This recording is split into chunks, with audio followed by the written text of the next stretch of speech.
Hi there, I'm Chef Bill with the Culinary Institute of America, and today I'm joined by Chef Melissa Walnock, who's the pastry chef of the American Bounty Restaurant at the Hyde Park campus of the Culinary Institute. Hi. So you brought with you what is arguably one of the prettiest trays of hot cross buns I think I've ever seen. Thank you. Yeah. Now, as I look at them, I imagine that it took you the better part of an afternoon to put these perfect little crosses on each and every one of these. How long did it take you? About 5 minutes. Get out. I swear. You've got a trick to share. I do. In the restaurants, we have to get everything done pretty quickly. We're on a tight time schedule, so I use a piping bag to put my garnish on my hot cross buns. Show me more. I will. If you do not have a piping bag at home, you can easily use a resealable bag. If you just angle to the corner, you can put your piping tip in the bag. I've got one of those at home. The first step for loading our piping bag, we're just gonna shimmy it open here and roll the bag back, okay? Next step, we're gonna take our piping tip, and specifically for the hot cross buns, we're gonna be using a round tip. We just wanna work that all the way to the base of the bag. And don't worry about cutting this tip off yet, we'll do that in a moment, okay? Next, we're gonna put our hand underneath of the plastic and roll the bag back. This protects your hand from getting dirty. Next step, we're gonna take our paste that goes on top of the hot cross buns, scoop it up here, and load it into the bag. The other helpful piece with having our hand inside the bag is it's a nice grabber for the paste. So we can pull it right off, again, keeping both hands clean.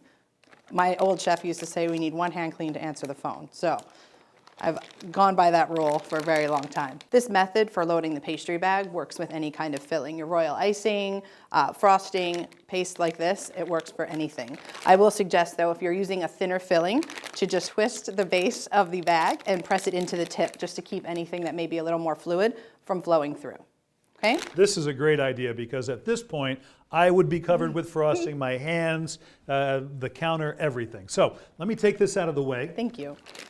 So the next step, we're gonna just roll our bag up, okay? And then we need to cut the tip clean, okay? So just simple pair of scissors. We're gonna run it around the tip just to kind of score the plastic, and then we can pull the tip of the plastic bag right off, which gives a nice perfect fit for our tip in the bag, okay?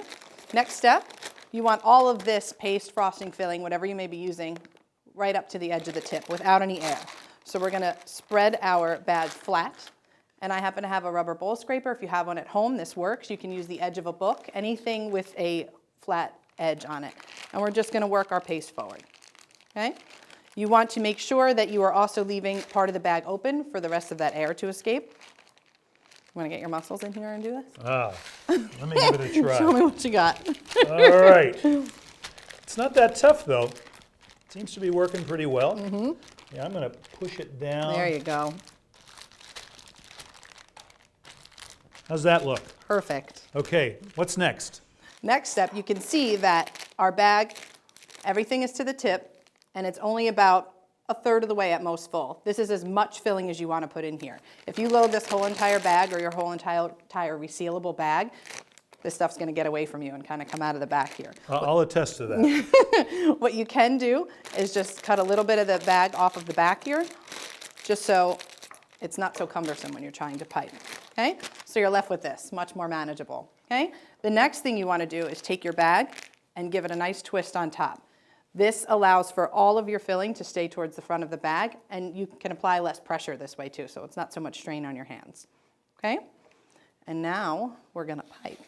Okay? So for our hot cross buns, this is pretty handy because this paste, again, is pretty thick. So if this is something a little more fluid, we're going to want to keep our bag aimed up. Okay? This isn't going anywhere, so it's a little safe. Okay? So I'm guiding my bag here with my underhand, and all of the pressure is going to come from my hand on top. And obviously, if you're a lefty, you're going to go the other way. Okay? So again, nice tight twist on the bag, and you're going to apply the pressure from the top hand here. So just lower your tip and start to squeeze. Okay? And I'm just moving this bag fairly slowly, again, because this is a pretty thick paste. If this is something a little more fluid, you're going to want to move a little bit faster. Okay? As I'm nearing the end, I'm going to stop applying pressure with my top hand and just pull the bag up. Okay? And then next row. Okay, again, back down, applying pressure. So again, we're nearing the last hot cross bun here. I'm going to stop applying pressure right at the end. So I'm releasing pressure here and just pulling the tip right off. So as you can see with the hot cross buns, we're going in two different directions with the paste. So rather than try to angle around this and pull here, just simply turn your pan, and you always want to work towards yourself. So it would start in the middle and work this way, so you're not trying to bend over a pan. It kind of affects your piping. And then you can turn around again and finish the other half of the pan. Okay? So to go the other way, I'll just start in the center here. Again, applying pressure with my top hand, working our way across. Again, not going too fast, otherwise my line is going to break here. Okay? I'm going to keep going. Stop. Exactly. Stop the pressure, Retreat. and we're just going to pull the tip right off. Man, you make that look so easy. Thank you.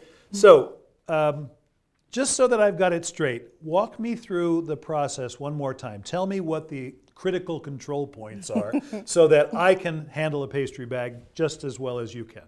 So the first thing you want to remember is to always fold that bag over your hand. Not only does your hand support your bag, but it also keeps your hand clean when loading it. When filling your bag, use your covered hand to scrape your spatula clean to make sure all of your filling makes its way into the bag. We want to lay our bag out and make sure all of our paste or frosting is pressed to the front of the bag. This way all of our air bubbles will be gone so it doesn't pop while we're piping.